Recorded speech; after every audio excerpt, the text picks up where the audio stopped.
परिवार। हर घर की तरह आज भी मैं देर रात घर पहुंचा।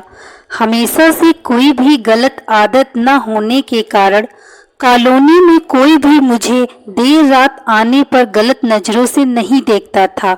मैं हमेशा इस बात को लेकर गर्व करता कि लोग अपने बच्चों को मेरी उपलब्धियों का उदाहरण देकर अच्छा पढ़ने लिखने की सलाह देते हैं। खैर, यही सब सोचते हुए मैंने अपनी चाबी से घर का दरवाज़ा खोला।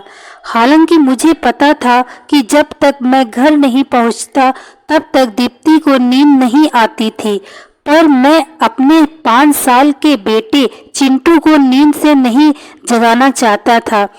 दरवाजे की हल्की सी आहट पाकर दीप्ति हमेशा की तरह कमरे से बाहर आई।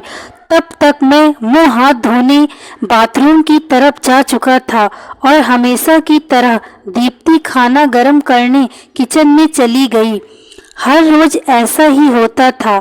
सुबह घर से निकलने के बाद हमारी मुलाकात रात को खाने पर ही होती थी। दीप्ति को इस तरह की जीवन शैली से कोई प्रॉब्लम नहीं थी। एक हाई क्लास सोसाइटी में अपनी साख बनाने के लिए हर किसी को इस हद तक की मेहनत करनी ही पड़ती थी।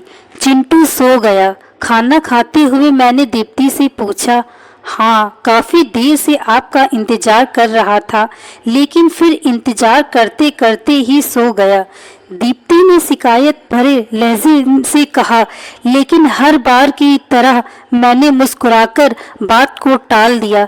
अगली सुबह रात को देर से सोने के कारण हर रोज मैं सुबह देर से ही उठता था, लेकिन जब तक मैं उठता तब तक चिंटू स्कूल चला जाता था।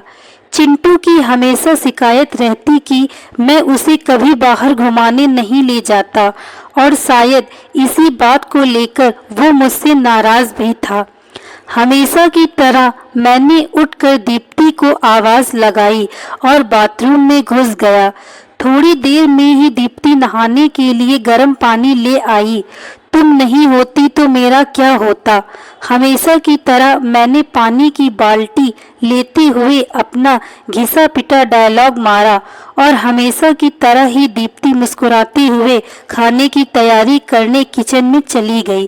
खैर, ऑफिस के लिए तैयार होकर जब मैं डाइनिंग टेबल पर आया तो चिंटू मुंह फुलाए बैठा था। क्या बात है जनाब, आज स्कूल नहीं गए? मैंने प्यार से चिंटू के बालों पर हाथ घुमाते हुए बोला। आज संडे है, चिंटू ने गुस्से भरी आवाज़ से कहा। काम की भाग दौड़ में मैं यह भी भूल गया था कि आज संडे है और आज दिन में मैंने चिंटू के साथ मूवी जाने का प्रॉमिस किया था, लेकिन आज तो मुझे क्लाइंट मीटिंग के लिए ऑफिस जाना था। मुझे ऑफिस जाता देख चिंटू को अपना मूवी प्लान खतरे में पड़ता दिखाई दे रहा था और शायद इसीलिए वो मुझसे गुस्से से बात कर रहा था। पापा, आप 1 घंटे के कितने पैसे कमा लेते हो? अचानक चिंटू ने पूछा। चिंटू ने पहले कभी इस रवैये से मुझसे बात नहीं की थी। शायद गुस्से में उसने ऐसा कह दिया। लगभग 1000 रुपये, मैंने कहा। क्या आप मुझे 500 रुपये उधार दे सकते हो? चिंटू ने कहा। लेकिन तुम्हें पैसे क्यों चाहिए? मैंने थोड़ा गंभीर होते हुए पूछा। मुझे चाहिए, चिंटू ने बनावटी मुंह बनाते हुए कहा। खैर, मैंने चिंटू को 500 रुपये दे दिए। चिंटू उठा और अंदर से अपनी गुल्लक ले आया। चिंटू ने अपनी गुल्लक से 500 रुपये निकाल कर 1000 रुपये मेरे हाथ में रखते हुए कहा, क्या आप कल मुझे आपका 1 घंटा दे सकते हैं? मुझे आपके साथ बैठकर खाना खाना है। बहुत बिगाड़ रखा है तुम्हारी मम्मी ने तुम्हें। चिंटू की इस हरकत पर मैंने गुस्से से चिंटू को एक थप्पड़ लगाते हुए कहा।